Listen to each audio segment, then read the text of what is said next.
There are 5 different major perspectives on how we think, feel, and behave. The biological perspective looks at the brain, as it does any organ, believing the functional structure of the brain has evolved over thousands of years to accommodate behavior, thought, and feelings that help the human organism survive and reproduce. Modern human genetics, nervous system, and hormonal mechanisms give rise to predictable human thought and behavior responses to environmental stimuli that help one's body get what it needs. This is the perspective favored by evolutionary psychologists. A second approach is the psychodynamic perspective, related to the biological principle that behavior, and thoughts and feelings, have evolved to solve the problems of survival and reproduction. Freud focused on the latter, sex drives, and the restriction and repression of these drives as young brains and bodies cause the thought, feeling, and behavior patterns of the adult. The behavior approach sees behavior as conditioned responses to environmental stimuli through reinforcements and punishments. Behaviorists do not believe in free will. This perspective does have connection to the biological approach in that the brain does release hormones, such as cortisol, to alert the body to action, and rewards the body with happy brain chemicals, anandamide, dopamine, endorphins, oxytocin, and serotonin, once it completes an action, reinforcing that neural network in the brain. The cognitive perspective focuses on a person's expectations and emotions for the explanation of behavior. They view humans as information processors, and as you mature from baby to adulthood, you learn from your experiences and memories. This internal information process is referred to as an internal behavior, whereas the behaviorist approach looks at external behavior.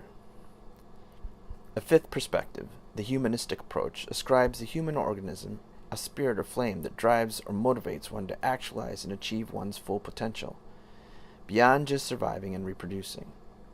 All thoughts, feelings, and behaviors are examined in relation to their support or resistance to this underlying drive to self-actualize. Carl Rogers was an educator and humanistic psychologist, later called person-centered therapist. Rogers was from the Midwest and got his undergraduate degree in history, then went on to study to be a pastor at Union Theological Seminary, but his curiosity was piqued in a psychology class, so he switched to psychology and got a master's and a PhD in clinical psychology from Columbia's Teacher College. It is important to understand his 6 conditions of the therapeutic relationship and his idea that a person's behavior is a result of their self-concept and the drive to self-actualize within the context of the other perspectives he was surrounded with, and in particular the key thinkers that mentored him. 3 key thinkers that were directly connected to Rogers were Ledterstetter Hollingworth, John Dewey, and Otto Rank. Hollingworth's area of specialty was the psychology of giftedness, and Carl was one of her students at Columbia University Teachers College. His client-centered approach was modeled after Leda's child-centered therapy.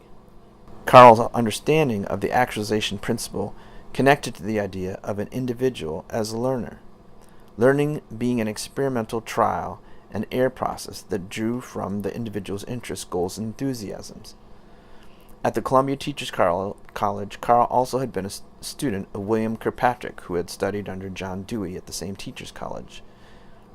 Through this lineage, Carl inherited the idea of constructivism, that people learn through hands-on experience, which leads them to construct and reconstruct their understanding. Otto Rank had been a direct wunderkind of Freud, who was the father of the psychodynamic approach. Rogers met Rank and drew from his ideas about will and relational therapy. From this intellectual context, Rogers developed his 6 conditions. The first condition or requirement is that the client and coach must be in relationship. The second revolves around the client's self-concept, in particular that their idea of self does not match up with the current self-perception. This gap, causing them anxiety or vulnerability, is what is meant by being in a state of incongruence. This is in contrast to the coach, who is congruent, meaning their ideal self matches their current self-conception, and they are living in the moment.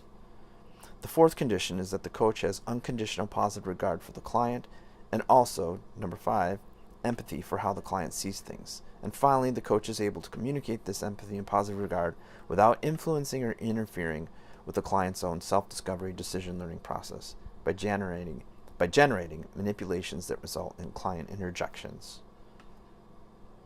Are these conditions sufficient for coaching and treating the whole gamut of individuals? Pretty quickly we see that they are not sufficient. One of the biggest criticisms of the person-centered approach pertains to its unique focus on non-directivity.